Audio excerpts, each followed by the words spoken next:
I feel like, and please let me start by saying that I'm only, I only have the phone like it is because I don't feel like holding the phone up right now.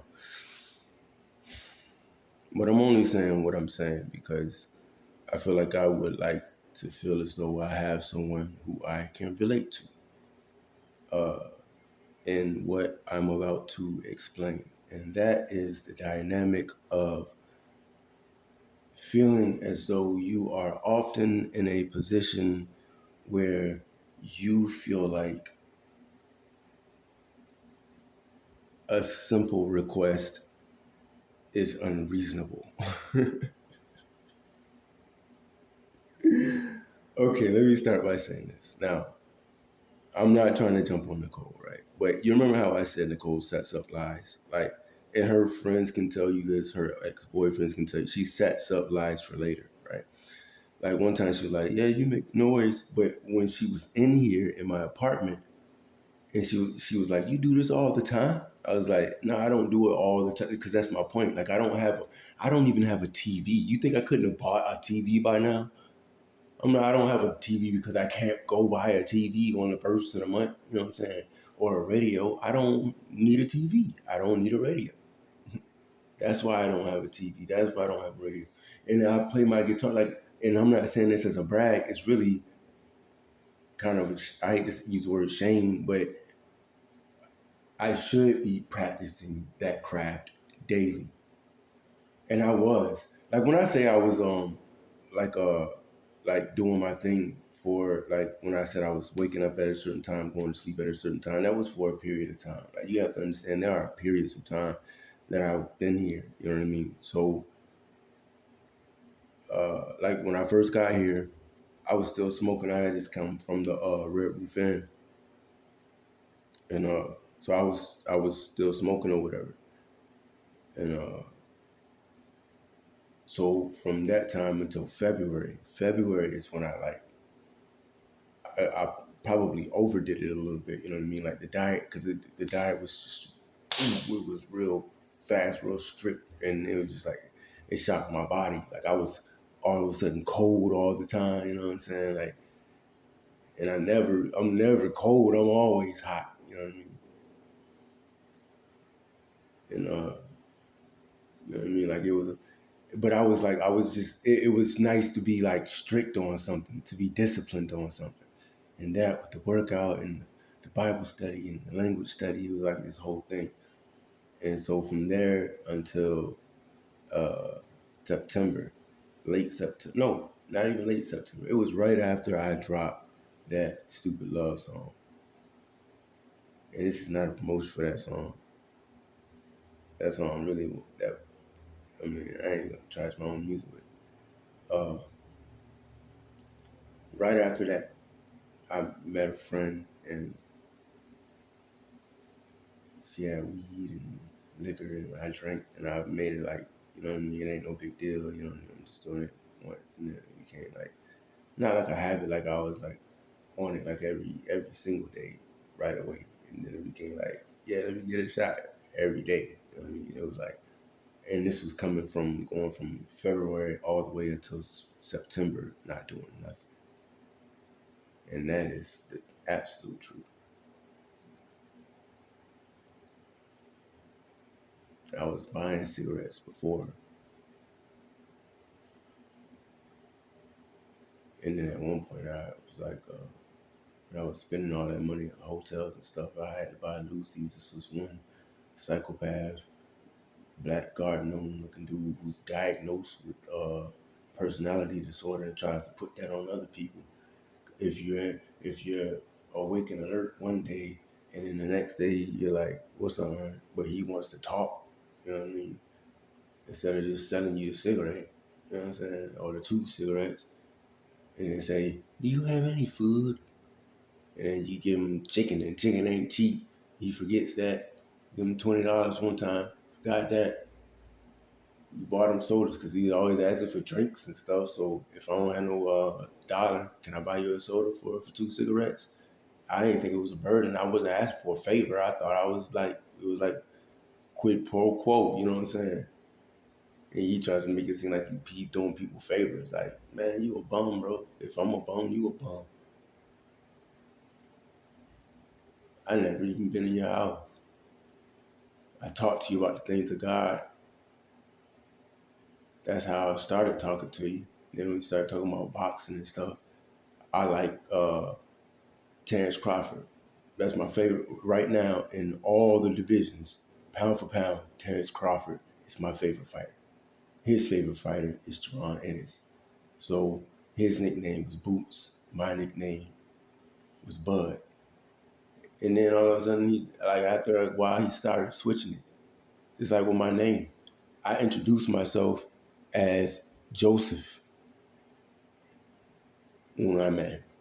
He heard me tell a story about my grandmother, and in the story I said JoJo. So he just started calling me JoJo. And then, but the way you ever had somebody use your name, but they overly use your name, he was like overly JoJo, JoJo, JoJo. Like, bro, why? And then sometimes I was like, maybe I was tired or something. Like, why you keep saying my name? Like, bro, I told you my name was Joseph.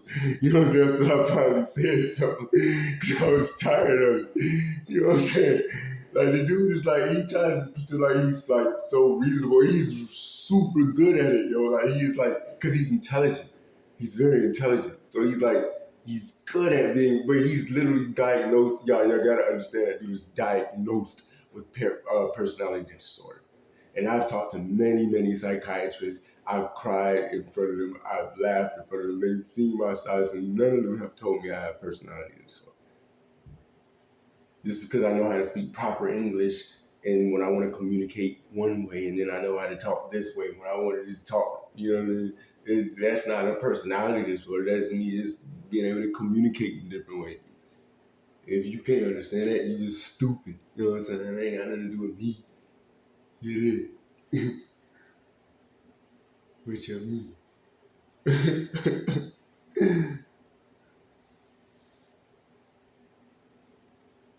But yeah, man. So I'm in this situation where Nicole has said that I make noise, right? But when she was in here and I was playing the guitar, she wasn't saying, she was like, you do this all the time?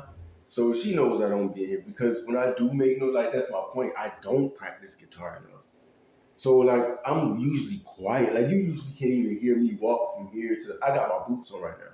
I usually take these, because I gotta walk through this nasty apartment building all the way up here. So I like to not walk through my apartment with my boots on. So usually I take my shoes off at the door. You know what I'm saying?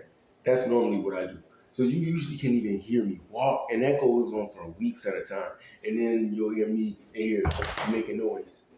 And she doesn't mind next door to me. She's cool. She's like, have fun, do what you do.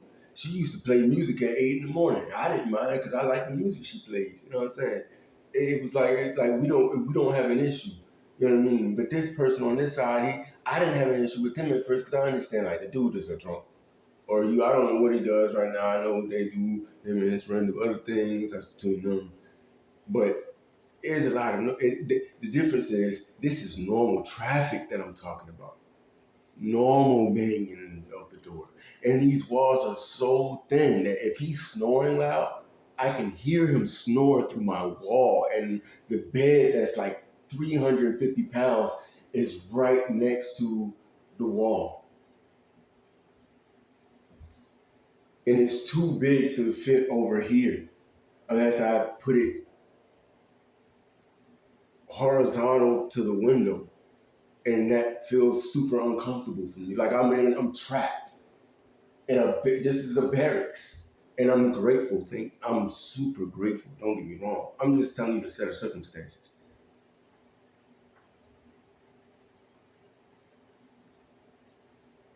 And so I'm hearing this traffic constantly, but the way they justify this traffic is that he makes noise,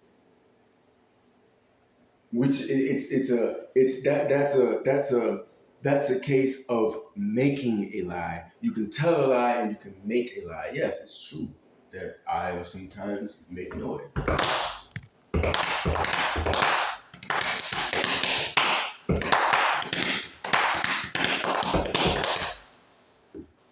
But that's far and few between. this drunken crackheadness that I'm hearing next door to me is every day, all day. And these walls are so thin. Again, I can hear him snore through my wall. So when they slam this door, and it may be a matter of when the door closes on its own, it slams, but it's so much traffic. Like, if he's so incoherent, he can barely walk up the stairs. When I first got here, I couldn't tell if he was a drunk or if he was like a stroke victim. And that's not a joke. I literally was like, does he have his? Because he's so drunk. Like, when he's drunk, it's like he can't walk. Like, I literally was questioning, is he a stroke victim?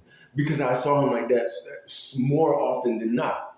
So I figured, no, that can't be drunkenness. Because then it would be like every once in a while, right? But he was like that all the time. That's the Robert I knew when I moved in. And it seems like he slowed down a little bit because he's been hospitalized for weeks and months at a time since I've lived here. But it still hasn't stopped altogether. In fact, one of his biggest arguments when he said, when I get caught in the hallway, yeah, my sister handles my money. My sister, she won't bring me my guitar. That's one of his arguments. He wants a guitar so he can play one too. And if I heard him playing, I'm pretty sure he's garbage. That's mean of me to say. But in the state, at least in the state that he's in, most of the time, I'm pretty sure it doesn't sound.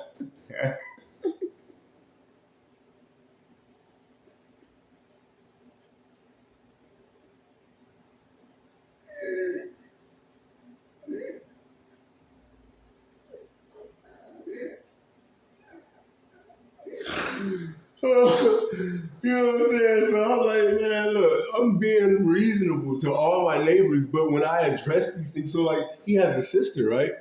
And his sister has a car, you know what I'm saying, and everything. She come over here and help him out, you know what I'm saying, like clean the crib. And they caught Gwen. See, right now, the way they're presented is Gwen is the good friend she was here helping him clean his apartment. But it's Thanksgiving, y'all caught her doing a good thing. They also smoke crack together, y'all. So let's keep it a buck. I don't care. Everybody don't mind my business being shared. Y'all didn't care about the memes y'all was making, and I got kids who might have got clowned in school for that, and y'all want me to worry about what y'all kids get exposed to when I'm just speaking the truth. I ain't even thinking about none of that. Y'all want to hear truth, you're going to hear truth. That's just how it's going to be. I don't care what you say. I don't care what you say.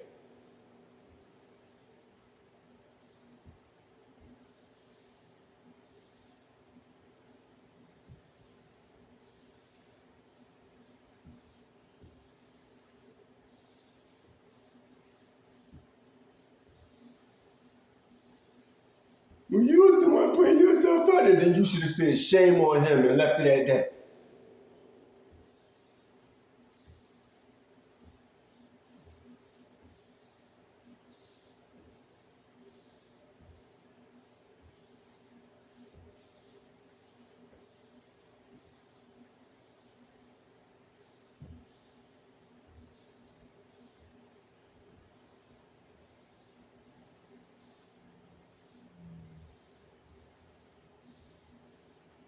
You're the one who gave your kid that cell phone at 11 years old.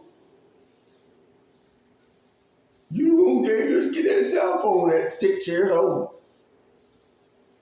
Well, we have to stay in contact. We didn't have no problem being like abducted when I was 6 years old and want no such thing as cell phones. So how in the world y'all make it imperative that all this got to be here?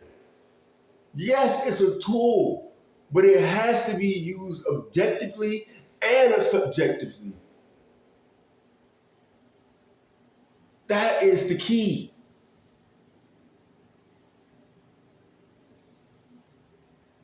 I'm going to say something that's going to make a lot of people mad, and I don't care. You want to know something that made me mad, that upset me? When all these people got their righteous causes and saying this and that and the third about how people are behaving that they give their kids access to in the first place, you know what upset me? When I watch Mark Zuckerberg stand in that hearing and have to stand there and listen to those parents blame those suicides on that man for his, even if it was a raunchy porn site.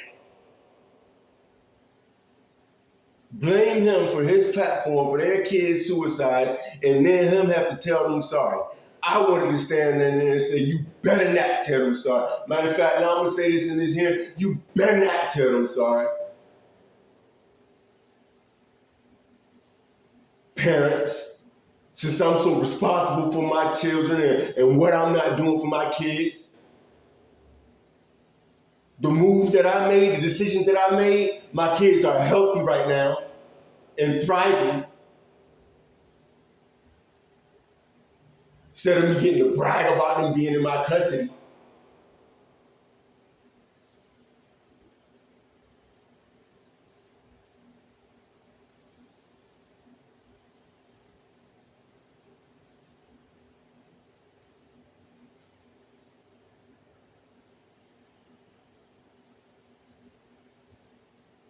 This season wasn't easy for me, but it had to be this for me to learn what I had to learn.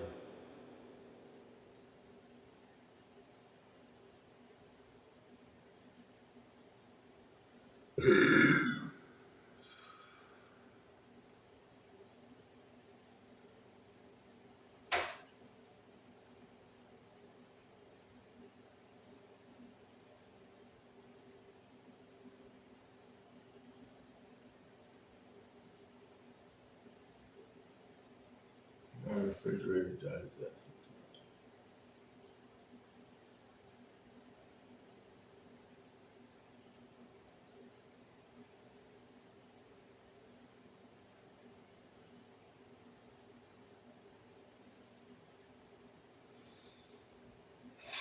Yeah, so I'm thinking this lady is like responsible and she's gonna be able to reason well.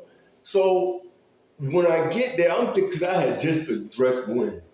And Gwen, I talked to like a crackhead. I ain't gonna lie. I ain't go there trying to be nice to Gwen because I done asked her before about slamming that door. So I ain't say, Gwen, can you please that? Because Gwen, no. Gwen, I'm gonna tell y'all something. And y'all can call this snitching all you want. But see, y'all don't like, man, matter of fact, I'm gonna leave that alone, man. The people that y'all call his friends are his enemies. They don't know who did what, who hurt him and all that, man. Y'all just stupid. Y'all naive. Because people know how to act nice. These are people who've been lying their whole life. Crackhead. Oh, they seem nice when I'm around them. Wow, that's never been said about a crackhead before.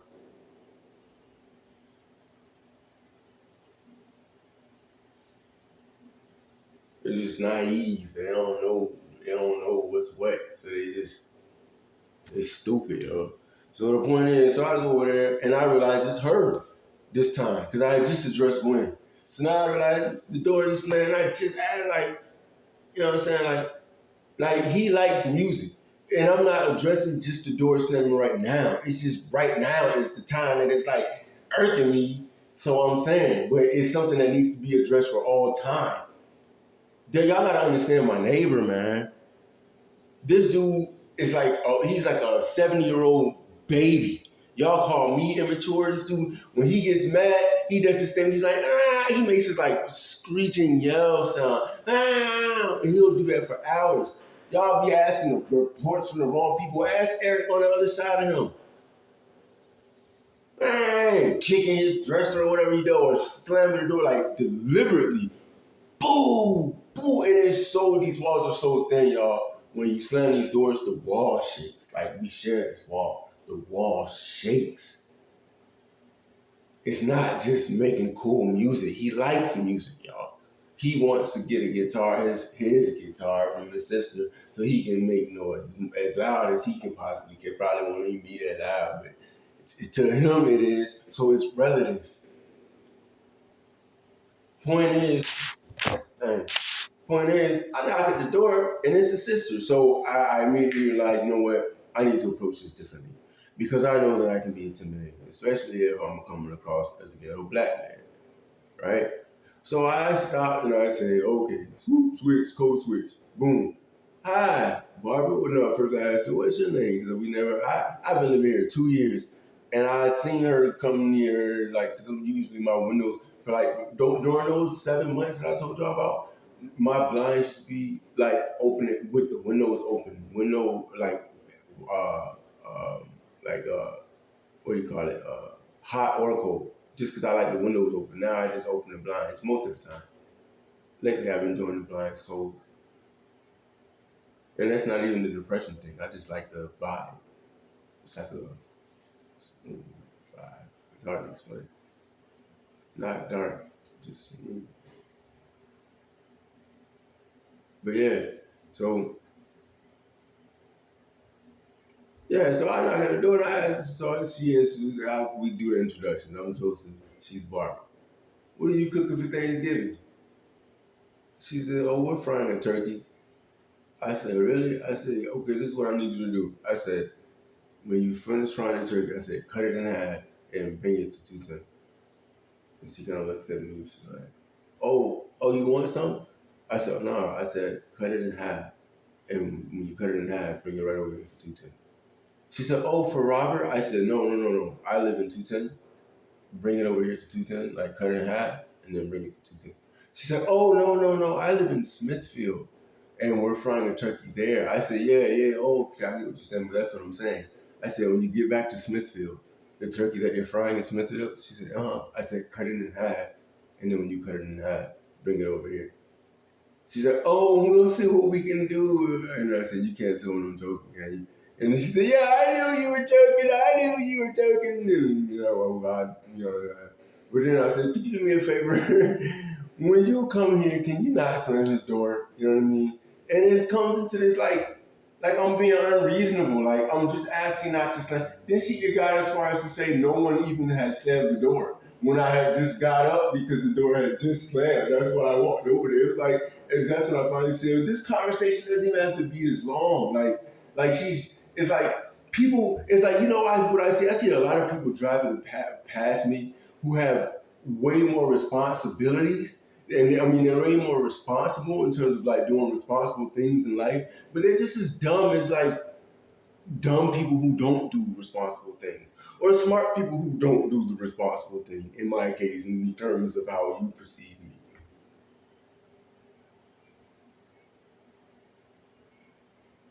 So it's like, I got nowhere other than a story that's going to be told later, another story that's going to be told about my terrible personality. It's crazy, man. It's like everything's upside down. That's all I want to say, man. I love y'all. It's 23 minutes. I love y'all.